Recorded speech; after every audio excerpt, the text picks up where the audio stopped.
사도신경 하심으로 신앙 고백하겠습니다.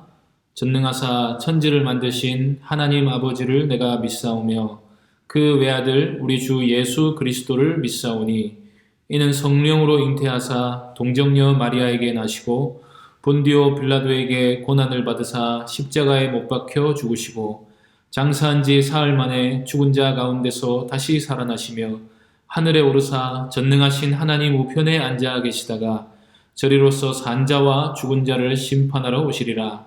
성령을 믿사오며 거룩한 공회와 성도가 서로 교통하는 것과 죄를 사하여 주시는 것과 몸이 다시 사는 것과 영원히 사는 것을 믿사옵나이다. 아멘.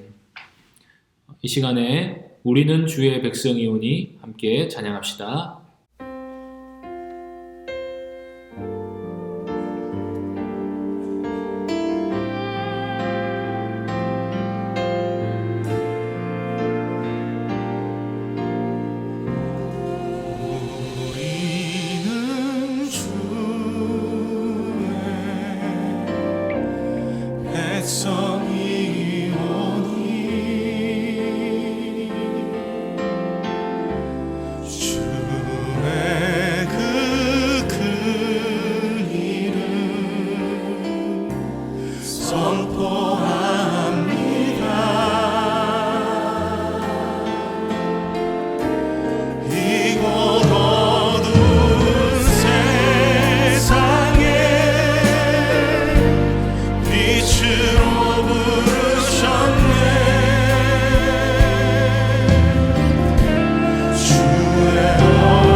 기도하겠습니다. 하나님 아버지, 오늘도 저희에게 은혜를 베풀어 주셔서 하나님께 예배하게 하여 주시니 감사합니다. 이 자리에 머리 숙여 하나님께 한 마음으로 기도하는 모든 하나님의 자녀들 한 사람 한 사람 기억해 주시고 하나님 앞에 연락해 주시기를 바라옵나이다. 우리 자신의 행위나 우리의 생활이나 우리의 잘남에 의존하지 않고 예수 그리스도께서 우리를 대신해 죽으심을 믿고 그 은혜를 의지하여 하나님께 나아갑니다. 말씀을 들을 귀를 열어주시고 하나님의 은혜를 사모하게 하여 주시고 진리 안에서 의와 평강을 구하는 하나님의 모든 백성들 될 수 있게 하여 주옵소서. 우리 중고등부 한 사람 한 사람 기억하여 주시고 예배의 귀함을 알게 하여 주시옵소서. 말씀의 소중함을 알게 하여 주시고 세상의 가치에 귀 기울이지 아니하고 하나님의 말씀을 쫓아 살아가는 하나님의 사랑받는 자녀들 될 수 있도록 이 예배 가운데 함께하여 주옵소서. 오늘도 은혜 베풀어 주시기를 바라오며 예수님의 이름으로 기도하옵나이다. 아멘. 하나님 말씀 보겠습니다. 디모데전서 3장 15절. 만일 내가 지체하면 너로 하여금 하나님의 집에서 어떻게 행하여야 할지를 알게 하려 함이니 이 집은 살아계신 하나님의 교회요 진리의 기둥과 터니라. 아멘. 이 시간 하나님의 교회라는 제목으로 주일 말씀 증거하겠습니다. 여러분 잘 지내고 있습니까? 지금 거리두기 2단계 시행이 연장이 되어서 앞으로 언제 다시 만날 수 있을런지 그렇게 자신 있게 말하기가 어렵겠네요. 그래서 지금 드리는 이 온라인 예배를 우리가 조금 더 마음을 다해서 드렸으면 좋겠다 하는 생각을 합니다. 여러분들이 비록 제 얼굴을 보면서 예배 드리는 저를 보고서 하는 거지만 그래도 하나님께 예배 드린다 하는 생각으로 신앙 고백이라든지 찬양이라든지 또 말씀을 듣는 것, 성경 공부하는 것 모두 이 주일을 하나님께 드린다 하는 마음으로 여러분이 예배하기를 바랍니다. 안타까운 일이지만 제가 예전에 다니던 교회에서 있었던 이야기를 먼저 하나 할까 합니다. 제가 청년부 시절입니다. 임원 모임을 참석을 했는데 그때 아마 분위기가 썩 그렇게 좋지 않았던 것 같아요. 그러자 청년부 부장 선생님이, 부장 집사님이 한 말씀 하시다가 내뱉는 소리에 제가 두 귀를 의심했습니다. 이 교회는 내 교회야. 예수님 교회 아니야. 내가 마음만 먹으면 너희들 보고 엎드려 뻗쳐 시켜서 빠따칠 수도 있어. 그런 소리를 하는데 저는 지금도 후회하고 있는 게 왜 그 자리에서 그 발언에 대해서 강하게 반발하는 소리를 한마디도 못했는가 하는 생각을 합니다. 그날 저뿐 아니라 모든 청년들이 조용했습니다. 저는 그때부터 이런 이단적인 생각으로 정죄받아야 할 그 발언에 대해서 아무 말도 못했던 그날을 돌이켜보면서 주님의 교회를 진리로 지켜내야 되겠다 하는 생각을 했습니다. 여러분, 교회의 주인은 누구입니까? 이 교회는 누구의 교회입니까? 교회의 주인은 하나님이십니다. 하나님이 교회를 만드신 분이시고 교회를 다스리시는 분이십니다. 이 부분에 대해서는 우리가 아무도 다른 의견을 낼 수가 없을 겁니다. 만일 교회가 하나님의 교회가 아니라 우리들의 교회라 하거나 어떤 사람들이 내 교회라고 생각을 한다면 주인 의식은 좋을 수 있으나 바른 표현은 아닙니다. 교회는 언제나 주님의 교회입니다. 주님이 주인이시고 주님이 거하시고 주님이 다스리시는 곳이 바로 우리가 소속된 교회입니다. 거기에 내가 소속되어 있는 한 사람으로서 내가 소속된 교회입니다. 우리가 다니는 교회입니다. 라는 의미에서 내 교회, 우리 교회라는 말을 할 수 있지만 이 교회가 누구의 것이냐고 할 때는 언제나 하나님의 것이라고 고백해야 합니다. 그래서 교회 건물이나 교회 안에 있는 기물뿐만 아니라 우리 자신이 하나님의 소유다 하는 걸 먼저 알고 있어야겠죠. 하나님이 예수 그리스도의 피로 우리를 값을 주고 사셨습니다. 그래서 교회에 속한 모든 사람 하나하나가 다 예수님의 소유입니다. 그렇게 해서 모인 사람들이 하나님을 주님으로 모시고 하나님의 뜻에 따라가는 공동체가 바로 교회라는 거죠. 우리는 우리 자신의 욕망을 따라 살기 위해 부르심을 받은 게 아니라 우리의 주인 대신 하나님의 뜻을 따라서 사는 자로 부름을 받은 존재입니다. 하나님은 그래서 이 교회를 하나님 거라고 하십니다. 내 거다, 내 교회다, 내 소유다. 그리고 하나님은 그 교회에 거하시는 거죠.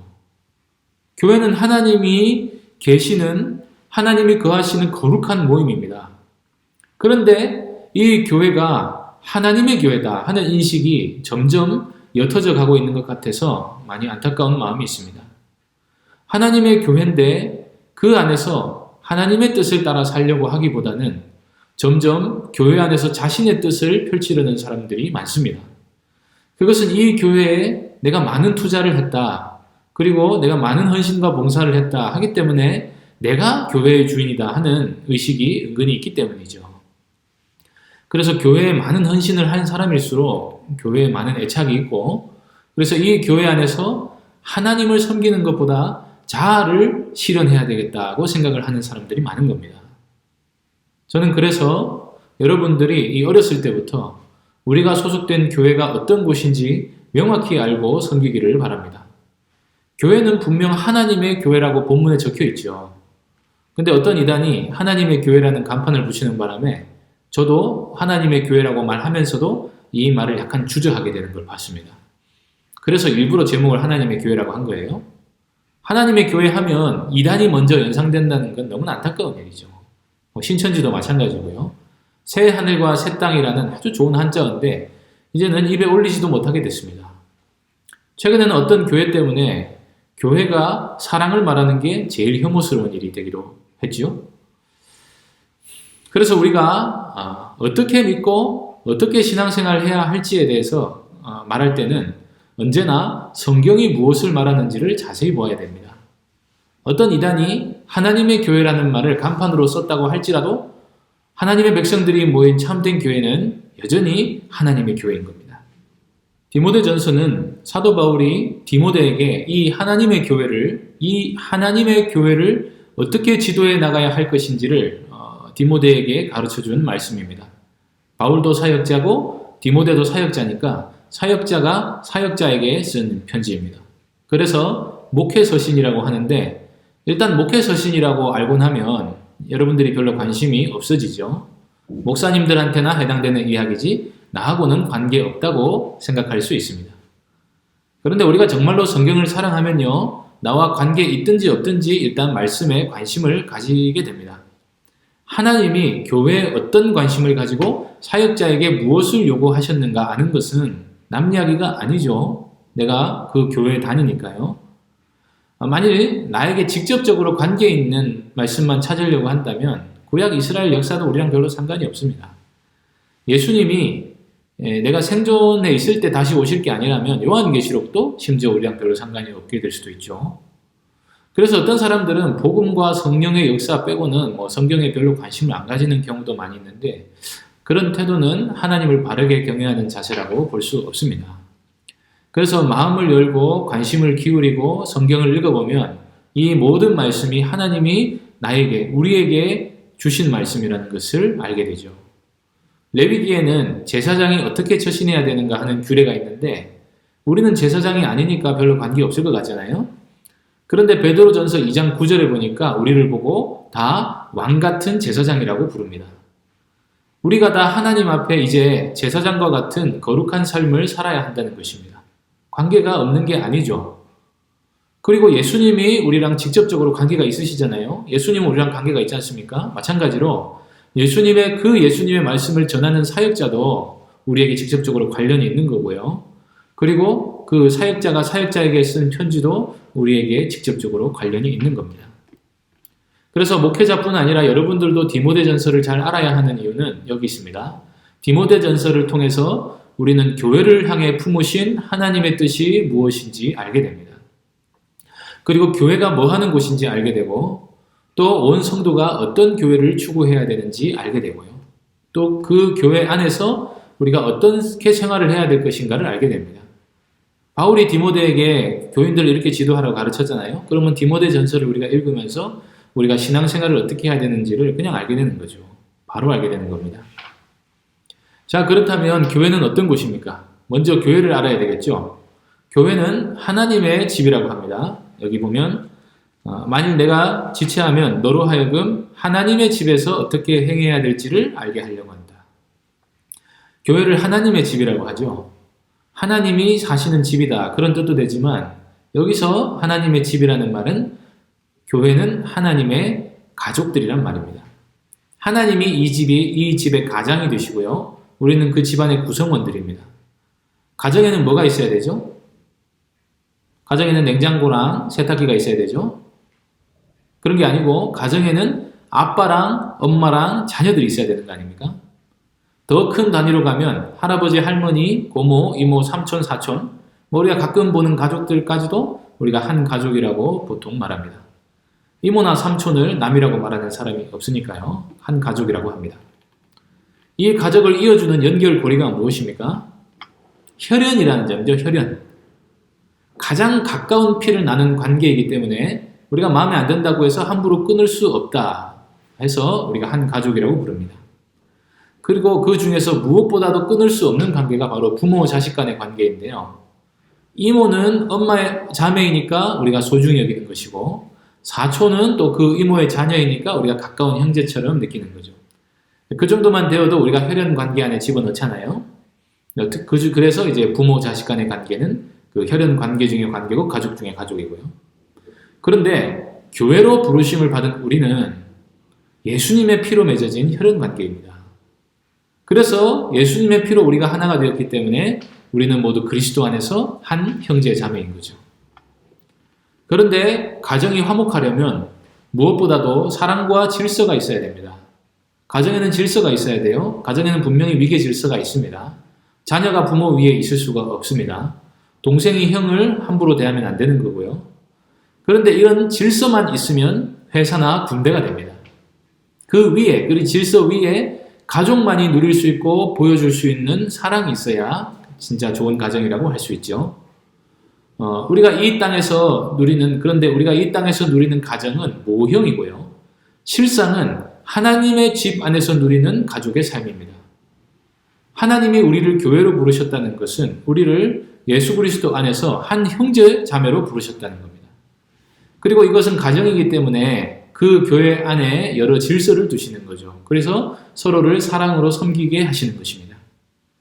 그래서 이 교회 안에서 우리는 존경할 분이 있으면 존경하고 순종해야 될 것이 있으면 순종하고 우리가 사랑해야 될 대상이 있다면 끊임없이 사랑하면서 가족으로서 삶을 살아가는 것입니다. 그리고 가족은 밉다고 해서 얼굴 안 보고 내치고 그러는 거 아니죠. 참아내야 되는 것입니다. 잘못된 행동을 하고 있을 때 내버려 두는 것도 가족이 해야 될 일이 아닙니다. 누구보다 서로를 가까이 하고 돌보고 아끼고 권면하고 이끌어주는 게 가족관계라고 할 수 있습니다.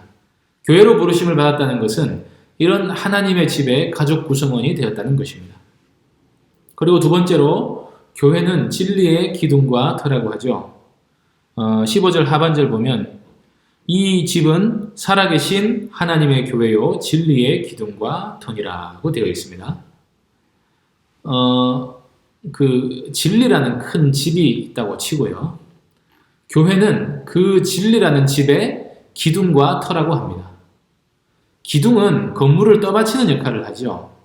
그리스 아테네에 가면 판테온이라는 웅장한 신전이 있는데 거기 보면 무수한 기둥들이 지붕을 떠받치고 있는 형식을 취하고 있습니다.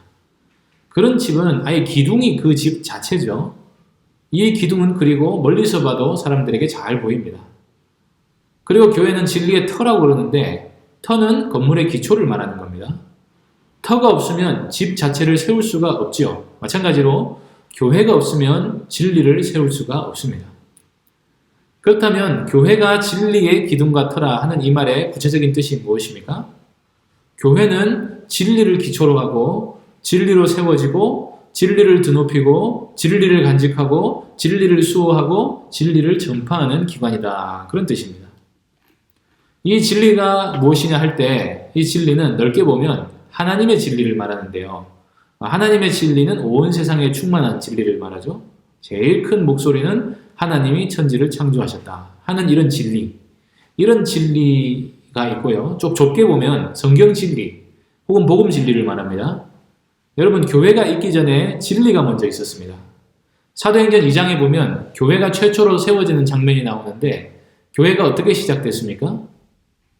베드로의 설교를 듣고 회개한 사람들이 모여서 교회를 시작한 것입니다. 복음이 전파되고 나서 그 복음을 들은 사람들이 모여서 교회가 시작된 거죠. 교회가 있기 전에 복음이 있었습니다. 그 이전을 말해도 마찬가지입니다. 예수님이 복음으로 제자들을 모아서 교회를 시작했다고 볼 수도 있고요. 그리고 그보다 훨씬 더 옛날로 가면 하나님이 이스라엘이라는 광야 교회를 시작하실 때 하나님의 말씀을 전파하셔서 그들을 부르셨다는 사실을 알게 됩니다. 다르게 말하면 진리가 없이는 교회가 될 수 없습니다.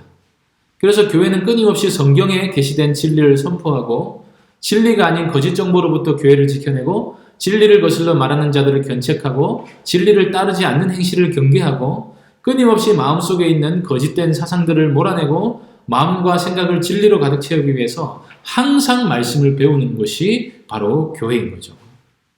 그런데 교회가 말씀을 전하지 않고 활동을 많이 한다, 행사를 많이 한다, 열심히 놀러 다닌다, 우리끼리 먹고 마신다, 진리는 배제하고 그거 하느라고 시간이 없고 힘이 다 빠져서 성경을 배우지 않는 교회는 교회라고 할 수 없는 겁니다. 왜냐하면 이 교회는 하나님께서 진리를 담아가지고 세상에다가 그 진리를 전하는 기관으로 하나님이 세우신 건데 그 역할을 하고 있지 않으면 피아노 학원이 피아노 안 가르치는 거나 마찬가지인 거죠.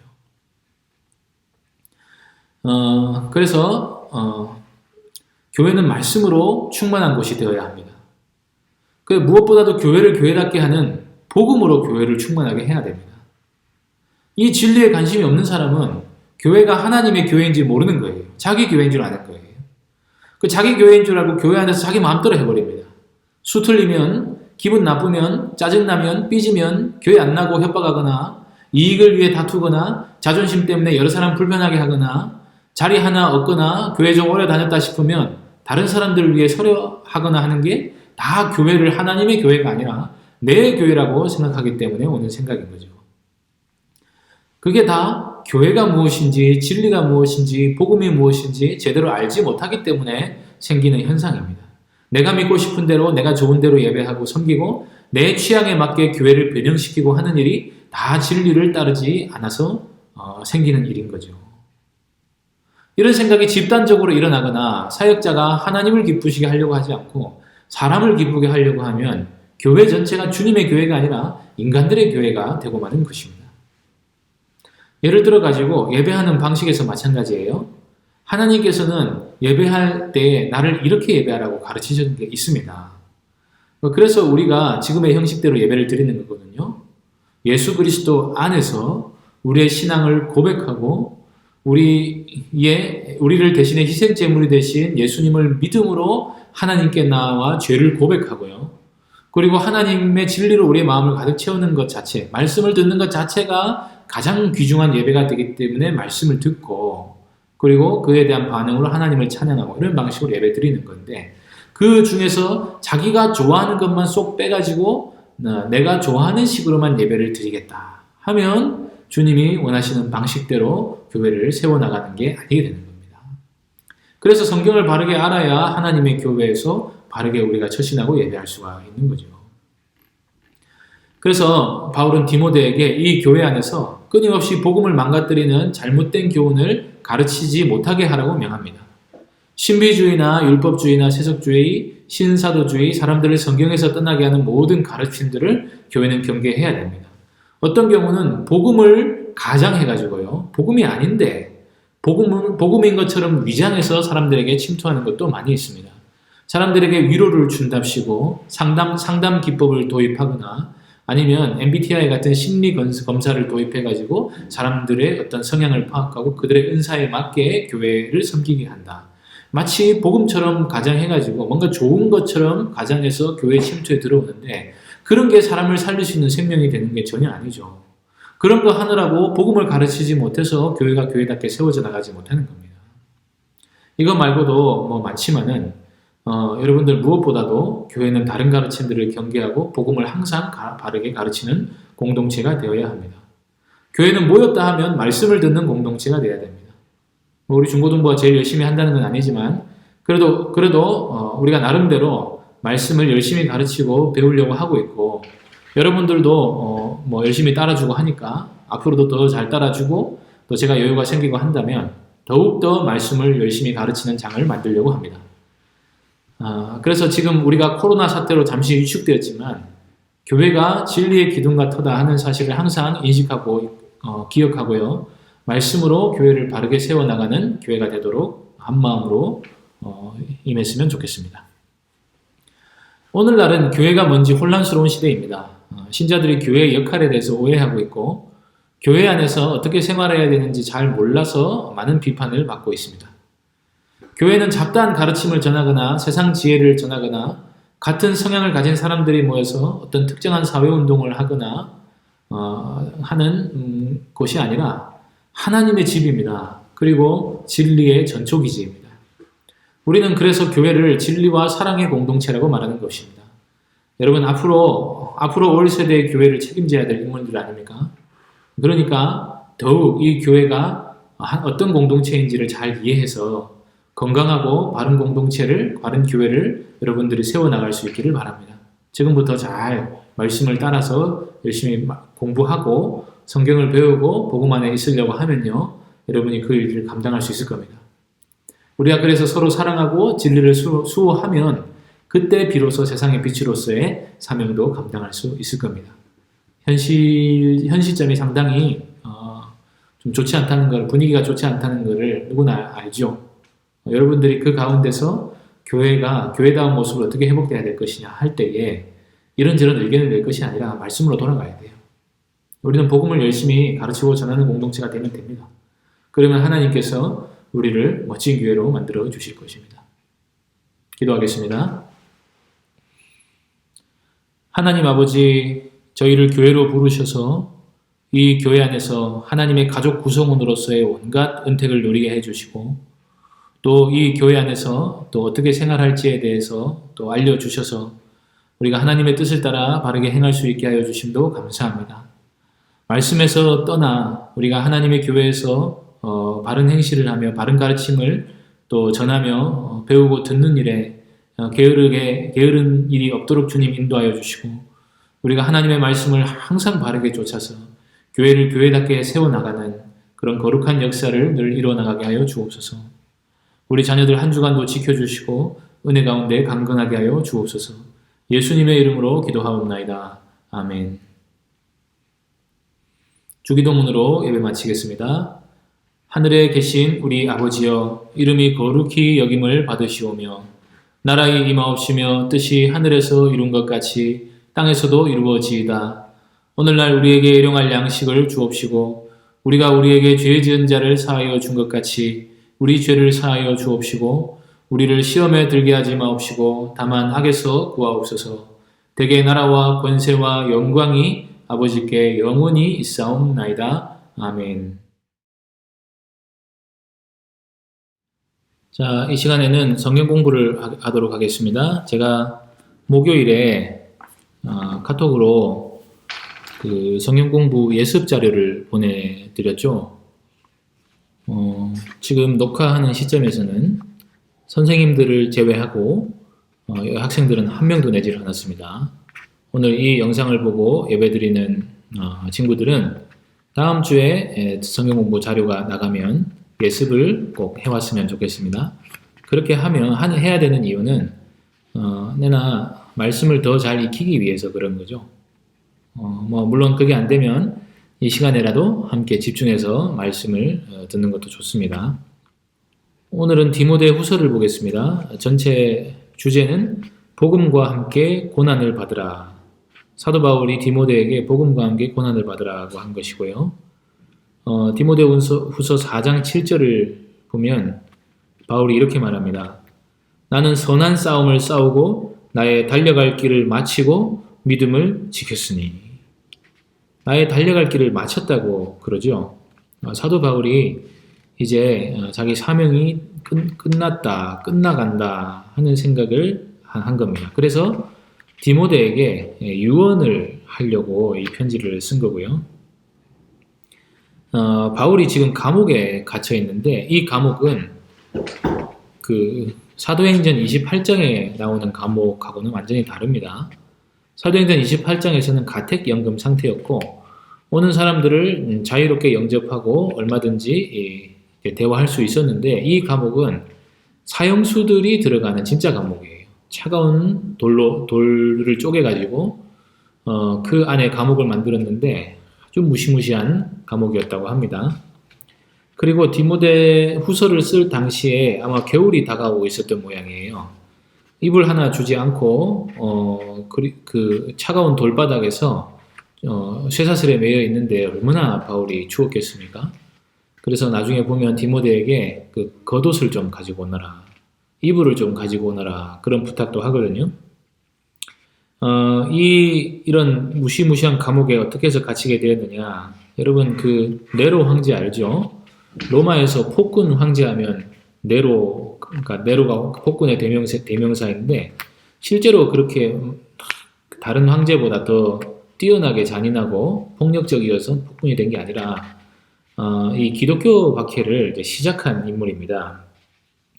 기원 후 AD 64년에서 68년에 이 기독교 대박해가 있었는데 당시에 로마시가 원인을 모르는 불길에 휩싸여가지고 굉장히 크게 불에 탔거든요. 그게 이제 주범으로 네로가 지목이 됐단 말이에요. 네로가 로마시를 불태웠다. 로마시를 다시 자기 입맛에 맞게 재건하려고 로마시를 불태웠다 하는 원성이 퍼지니까 네로가 그 비난의 화살을 기독교인에게 돌렸습니다. 그래서 기독교인들이 방화를 했다. 기독교인들이 평소 하는 행태가 아주 의심스러웠는데 그네들이 결국에는 그런 극악무도한 악을 저지른 것이다 해서 기독교인들을 잡아다가 무수히 처형하는 그런 큰 박해가 있었습니다. 그때 바울이 감옥에 안 들어갈 수 있는 재주는 없죠. 기독교 한 바울이니까요.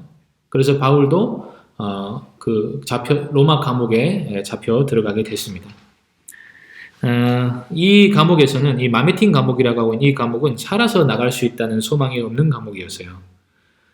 바울은 여기서 이제 자기가 내가 달려갈 길을 다 마쳤다 그런 생각을 했습니다. 기도하면 머리 위에서 의의 면류관이 반짝반짝 거리고 있었고요.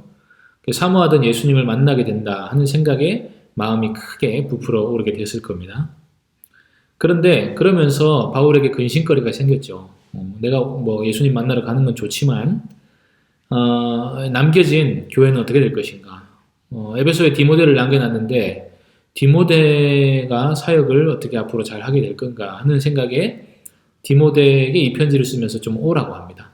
내가 시리에 빠져 있는 너를 다시 일으켜 세워서 이 사역을 좀 감당하게 해야 되겠다. 왜냐하면 교회가 박해 속에 남겨지게 됐으니까요.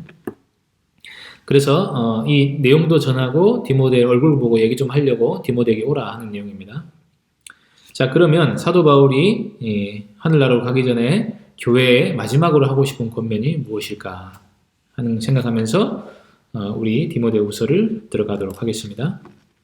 첫 번째 장은 다시 용기를 내라는 겁니다. 디모데가 지금 시리에 빠져 있거든요. 교회는 박해 속에 있고 디모데는 젊었습니다.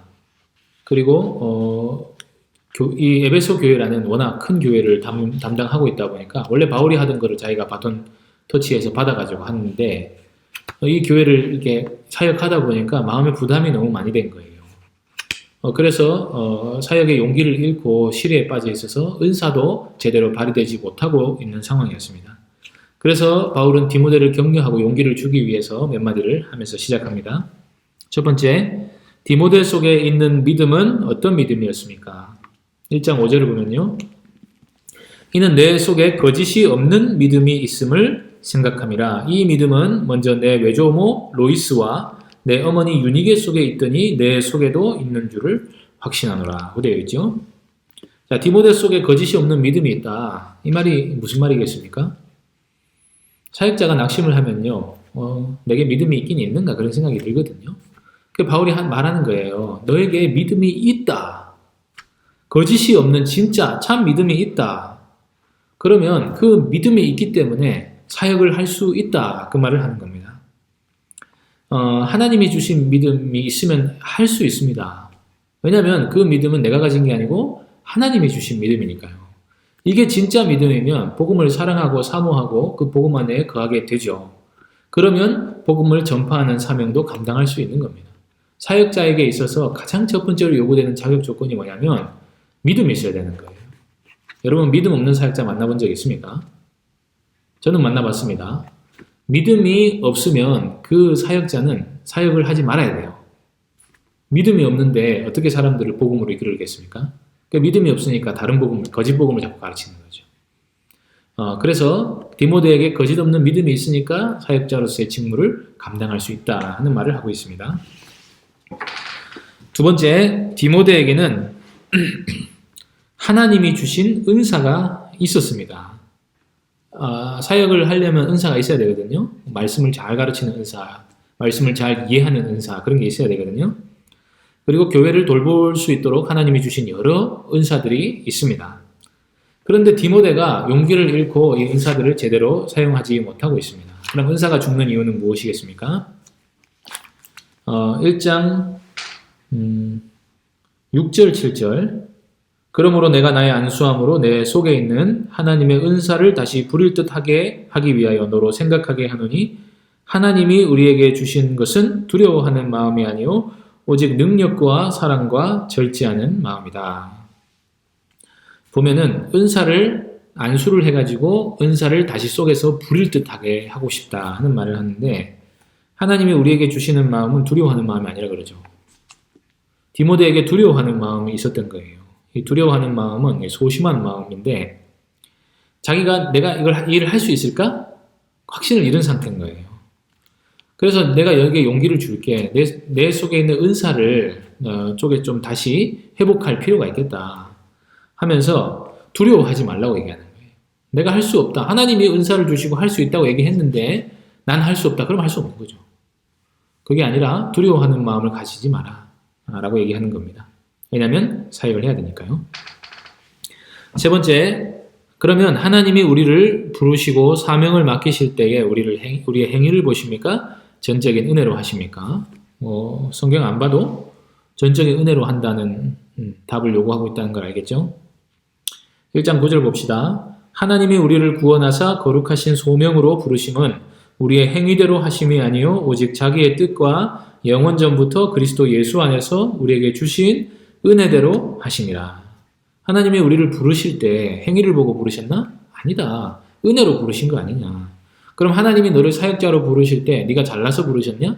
아니다. 은혜로 부르신 거다. 하나님이 은혜로 부르셔서 거룩하게 하시고 너에게 은사도 주시고 믿음도 주셨으니까 해야 되는 거죠.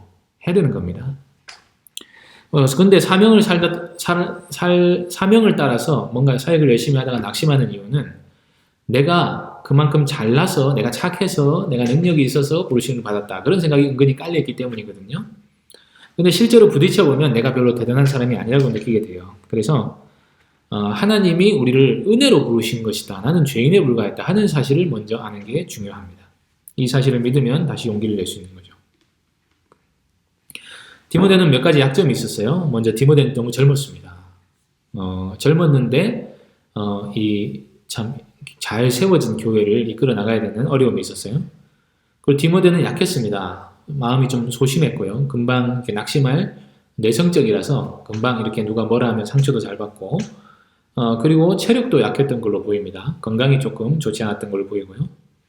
그리고 디모데는 지도자 역할을 좋아하지 않은 것 같아요. 그냥 바울의 곁에서 보조하는 역할을 더 좋아했지 지도자, 자기가 전면에 나서서 뭔가 책임지고 결정하고 말씀으로 이끌고 그런 역할을 하기는 좀 부담스러워했던 것 같습니다. 젊어서 그런 것도 있겠지만요.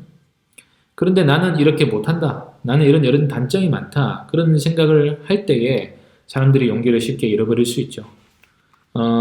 그런데 하나님은 그렇게 생각하지 않은 거예요. 네가 부족한 게 뭐 하루 이틀이냐. 네가 죄인이 뭐 어제는 죄인 아니었냐. 그렇지만 해라. 내가 은혜로 널 구원했고 예수님의 피값으로 다 용서했으니까 해. 일 좀 해. 일을. 하나님의 교회를 너에게 맡긴 거 아니냐. 하나님께서. 하나님 맡기셨으면 하나님이 할 수 있다고 판단하신 거예요.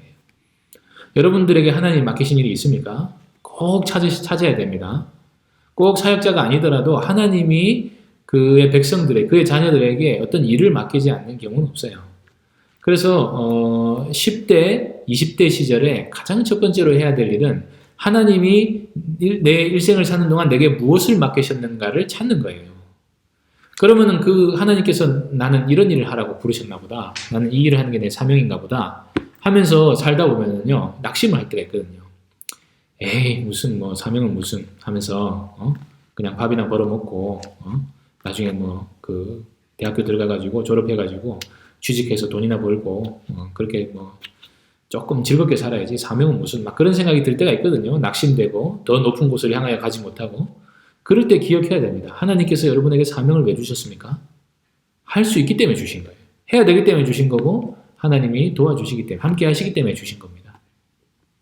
그래서 우리의 약점에 집중하면 할 수 없고요. 하나님 주신 은사에 집중하면 하나님의 은혜로 사명을 감당할 수 있습니다.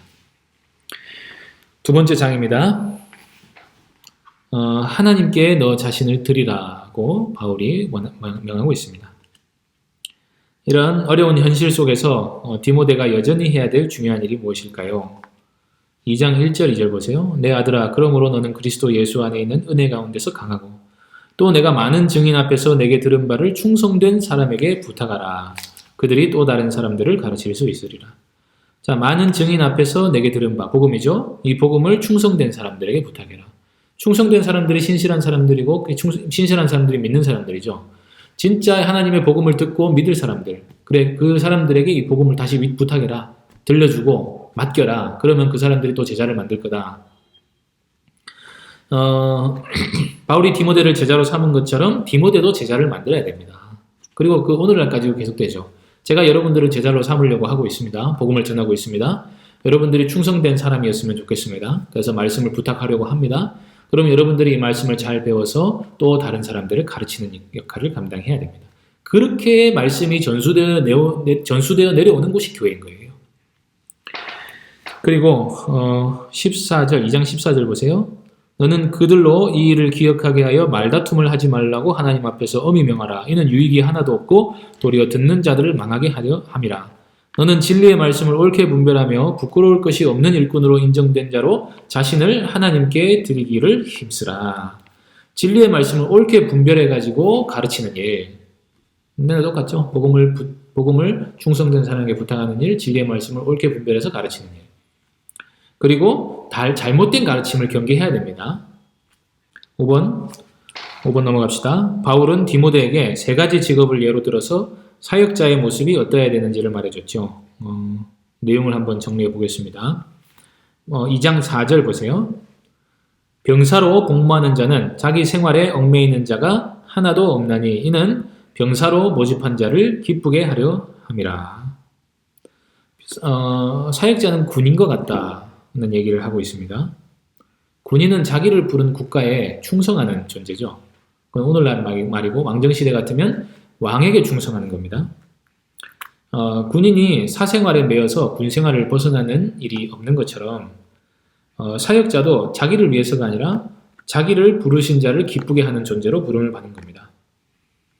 여러분 뉴스 봤는지 모르겠는데 얼마 전에 보초를 서던 말년 병장이 아메리카노를 먹고 싶다고 아이스 아메리카노가 먹고 싶다고 10분간 탈영을 했대요. 부대 앞에 있는 커피숍에 다녀온다고요. 근데 잡혀가지고 그 감옥에 가게 됐습니다. 1년 6개월인가 2년인가를 감옥에 들어가 살아야 되는데 조금 있으면 제대하거든요. 그런데 10분간 자기 생활에 매였다고 10분간 잠시 탈영했다고 감옥에 그렇게 오래 들어가 있어야 된다는 거죠. 병사로 모인 자가 자기 생활에 얽매인 자가 없는 겁니다. 참 이거 두려운 말씀이죠. 어떻게 보면 5절 보세요. 그리고 경기하는 자가 법대로 경기하지 아니하면 승리자의 관을 얻지 못한다. 자, 사역자는 운동선수와도 같다고 말하죠. 운동선수가 아무리 뛰어나도 룰을 지키지 않으면 실격이나 반칙이 됩니다. 육상선수는 레인을 벗어나거나 출발 시간을 어기거나 동료를 밀치거나 하면 안 되죠. 좀 더 복잡한 경기, 축구 경기, 배구 경기, 농구 경기 같은 경우에는 더 복잡한 룰이 적용됩니다. 규칙을 잘 이해하고 그 규칙의 테두리 안에서 반칙을 하지 않아야 운동선수가 경기에서 승리할 수가 있죠. 사역자도 마찬가지로 성경을 잘 보고 내가 사역하는 필드를 잘 이해하고 성경적인 룰로 사역을 해야 된다. 그런 말씀이죠. 2장 6절 보세요. 수고하는 농부가 곡식을 먼저 받는 것이 마땅하니라. 사역자는 또 농부와도 같다고 말해요. 농부는 일단 수고를 해야 수확한 것을 얻을 수 있습니다.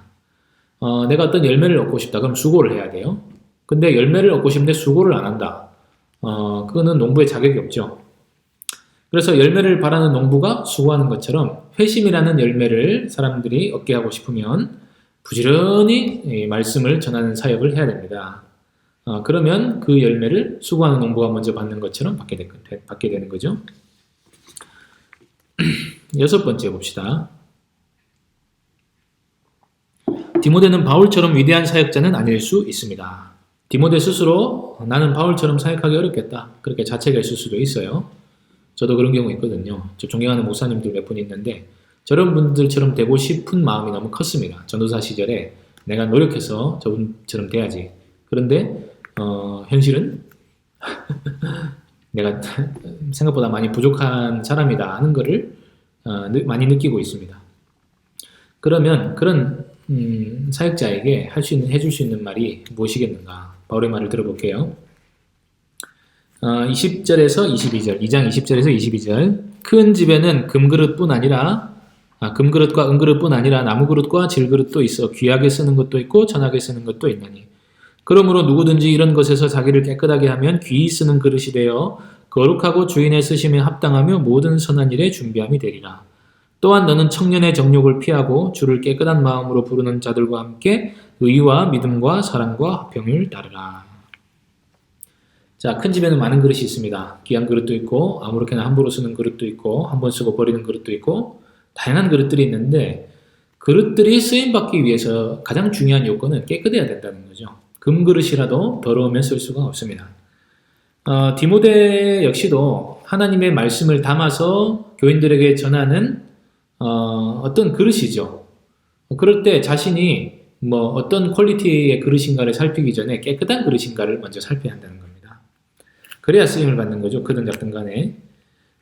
그래서 바울은 디모데에게 깨끗한 그릇이 되기 위해서 청년의 정욕을 피해야 된다. 그리고 진리와 사랑의 공동체 안에서 거룩한 것을 추구해야 된다 하는 말을 한 겁니다. 자, 그리고 세 번째 챕터로 넘어가겠습니다. 사도 바울이 디모데에게 내 직무를 다해라고 말하고 있습니다. 지금 연약해서 상태가 안 좋은 디모데에게 다시 사역을 어떻게든 감당해야 된다. 그리고 직무를 다해야 된다. 복음과 함께 어떻게든 내가 고난을 받을 생각을 해야 된다 하면서 체근하고 있죠. 7번 보세요. 말세가 되면 경건한 자들이 고통하게 되는 때가 이릅니다. 왜냐하면 교회 안에 세속주의가 들어오기 때문입니다. 바울이 말하고 있는 세속주의가 무엇인지 한번 읽어봅시다. 읽어보는 게 중요해요. 3장 1절에서 5절. 너는 이것을 알라. 말세에 고통하는 때가 이르러 사람들이 자기를 사랑하며 돈을 사랑하며 자랑하며 교만하며 비방하며 부모를 거역하며 감사하지 아니하며 거룩하지 아니하며 무정하며 원통함을 풀지 아니하며 모함하며 절제하지 못하며 사나우며 선한 것을 좋아하지 아니하며 배신하며 조급하며 자만하며 쾌락을 사랑하기를 하나님 사랑하는 것보다 더하며 경건의 모양은 있으나 경건의 능력은 부인하니 이 같은 자들에게서 내가 돌아서라. 말세에 고통하는 때가 이런데요. 누가 고통하냐면 디모데가 고통하는 거예요. 왜 고통하냐면 경건의 모양은 갖추고 있는데 교회 안에서 어떤 예배도 잘 참석하고 직분도 받고 기도도 잘하고 하는데 실제로 마음은 세속적인 생각으로 가득한 사람들이 나타나는 겁니다. 만연해 있는 거예요. 교회 안에 세속주의가 만연해서 사역자가 복음으로서 양떼들을 이끌려고 하는데 거기에 계속 부딪힘이 있는 거죠. 충분히 그래서 교회 안에 세속주의가 들어오면 경건한 사람들이 고통을 당하게 됩니다. 8번 보세요. 위와 같은 세속주의가 들어오면 사역자인 디모데의 상황이 어떻게 되겠습니까? 여러분 경건한 사람들에게 있어서 교회 안에 세속주의가 들어와 하나님의 말씀을 등지는 것이 핍박을 받는 것보다 더한 고난이 됩니다. 복음이 무시가 되는 거예요. 복음을 얘기하자 그러면 에이 딴 얘기하자. TV나 드라마 얘기하고 세상 돌아가는 이야기 하자. 재미없게 무슨 예배 시간 설교 들었으면 되지 하면서 교회 안에서 이 진리를 말하기를 싫어하는 풍토가 되고 경건한 사람들을 보면서 허례허식이라고 자꾸 말하는 거예요. 저게 외식이지 가식이지 하면서 자기처럼 솔직한 게 진짜다 하면서 막 세상적인 어떤 자랑을 막 하는 사람들이 생긴다는 겁니다. 그리고 진리에 관심이 없는 사람들에게는요, 실제로 관심 없는 사람들에게 진리를 가르치는 일이 얼마나 어려운 일인지 모릅니다. 그래서 교회가 교회답게 세워져 나가기 위해서는 사역자도 열심히 해야 되지만 교회 구성원들이 진리를 사랑하고 진리를 복음을 따르려는 사람들이 되어야 돼요. 그래야 건강한 교회, 아름다운 교회, 사랑의 공동체로 세워져 나갈 수 있는 거죠. 9번, 그럼에도 불구하고 디모데가 해야 할 일은 무엇입니까? 4장 2절 한번 볼게요. 너는 말씀을 전파하라. 때를 얻든지 못 얻든지 항상 힘쓰라. 범사의 오래 참음과 가르침으로 경책하며 경계하며 권하라. 자, 말씀을 전파하는 게 디모데의 직무입니다. 결국에. 근데 이 직무를 감당하기 위해서는 고난을 피할 수가 없습니다. 왜냐하면 사람들이 안 들으려고 할 때가 오기 때문이죠. 그리고 사람들이 복음을 듣긴 들어도 당장 이해가 안 되고 수용이 안 되는 경우가 많이 있기 때문에 오래 참는 것도 필요합니다. 그리고 어떤 사람들은 말을 이해를 못하고 자꾸 반발하고 거짓말을 더 믿기 때문에 견책하고 경계하고 이런 일들이 계속 있어야 되는 거죠.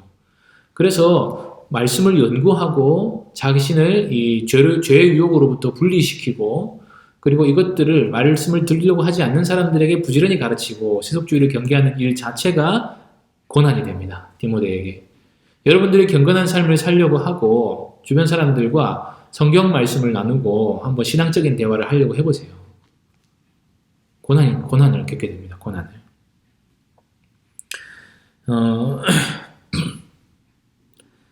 그럼에도 불구하고 하나님이 우리를 부르신 이유는 전도자의 일을 감당하라고 하신 거죠.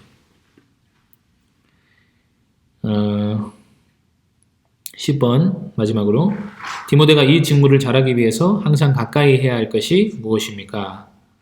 3장 15절에서 17절 볼게요. 또 어려서부터 성경을 알았나니 성경은 능히 너로 하여금 그리스도 예수 안에 있는 믿음으로 말미암아 구원에 이르는 지혜가 있게 하느니라. 모든 성경은 하나님의 감동으로 된 것으로 교훈과 책망과 바르게 함과 의로 교육하기에 유익하니 이는 하나님의 사람으로 온전하게 하며 모든 선한 일을 행할 능력을 갖추게 하려 함이라. 자, 디모데가 이 직무를 잘하려면 성경을 가까이 해야 되는 거예요. 여기서 말하는 성경은 구약 성경입니다. 신약 성경이 없을 때. 그런데 오늘날에는 신약 성경까지 우리 갖고 있죠. 그렇다면 이 성경의 능력은 훨씬 더 비교할 수 없이 커진 겁니다. 그래서 복음을 전하라 할 때는 성경을 전하라 같은 말이에요. 그래서 우리 교회에서 중고등부도 성경을 열심히 전하고 가르치잖아요. 성경 안에 모든 진리가 있습니다. 가르쳐야 될 말씀도 성경이에요. 그래서 열심을 가지고 성경을 전해라 하는 말을 디모데에게 하고 있습니다. 생각하기. 디모데 후서는 사역자가 사역자에게 쓴 유언의 편지죠. 이 유언과 우리가 특별히 관계 있는 점이 뭐가 있겠습니까? 처음에도 말했지만은 우리가 사역자가 아니더라도 사역자의 직무를 잘 알아야 사역자에게 뭘 요구할 수 있는지를 알게 됩니다. 사역자는 특별히 교회랑 관계된 사람이거든요. 교회를 이끌어 나가는 사람들입니다. 별 수 없이. 그래서 여러분들이 사역자의 역할을 잘 이해하고 있어야 사역자에게 정당한 요구를 할 수가 있죠. 여러분, 우리가 민주사회에 살고 있잖아요. 그러면 민주주의가 뭔지를 알아야 우리 정치인들에게 바른 요구를 할 수가 있거든요.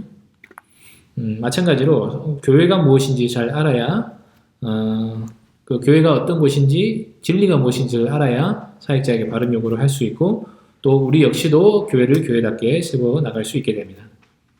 그리고 여기 보면 경건한 자는 박해를 받으리라고 했는데 우리가 복음 안에서 경건하게 살고자 하면요 사역자뿐 아니라 그 복음과 함께 고난을 받는 일을 우리 역시도 당하게 될 것이다, 당하게 된다 하고 그렇게 알고 있어야 됩니다. 그럼에도 불구하고 인내하고 복음 전파의 삶을 감당해야 되는 것이 우리의 사명이다 하는 것을 알려주는 귀한 말씀입니다. 끝으로 한 말씀 하겠습니다. 디모데후서 1장 8절입니다. 오직 하나님의 능력을 따라 복음과 함께 고난을 받으라. 바울이 디모데에게 마지막으로 하는 권면입니다. 우리가 복음과 함께 고난을 받아야 하는 이유가 뭐냐면 복음이 고난을 받기 때문이에요. 복음은 세상의 잘못된 가치와도 싸워야 하고 거짓된 가르침에도 대항해야 됩니다. 뿐만 아니라 복음은 악한 사람들의 죄성을 뚫고 그들의 영혼에도 침투를 해야 됩니다. 그러다 보면 복음이 핍박을 당하기도 하는 거예요. 그런데 그 복음을 전하고 따르는 사람에게 고난이 없다. 그건 말이 안 되죠. 복음이 고난당하는데 복음을 따르는 사람들이 어찌 고난을 당하지 않을 수가 있습니까? 그런데 하나님은 그 복음으로 우리를 부르시고 복음을 전할 사명을 주신 거예요. 그래서 우리는 고난을 피할 수 없습니다. 만일 복음과 함께 고난당하기를 원치 않는다. 복음이 주는 혜택만 누리고 싶다. 그런 사람들은 복음을 따르는 사람이라고 말할 수 없습니다. 그런데 우리가 어려운 거 알면서도 복음과 함께 고난을 받게 됩니다. 예수 믿는 사람은 결국 받게 되는데 그 이유는 하나님께서 함께 하시기 때문이죠. 그리고 하나님의 약속이 있기 때문에 우리가 넉넉히 이겨낼 수 있습니다. 그리고 복음 안에 영생이 있기 때문에 우리가 그거를 믿고 현재의 고난을 참을 수 있죠. 그래서 여러분 복음을 따르시지요? 복음을 따르는 여러분, 복음과 함께 고난을 받기를 바랍니다. 하나님이 함께 하실 겁니다.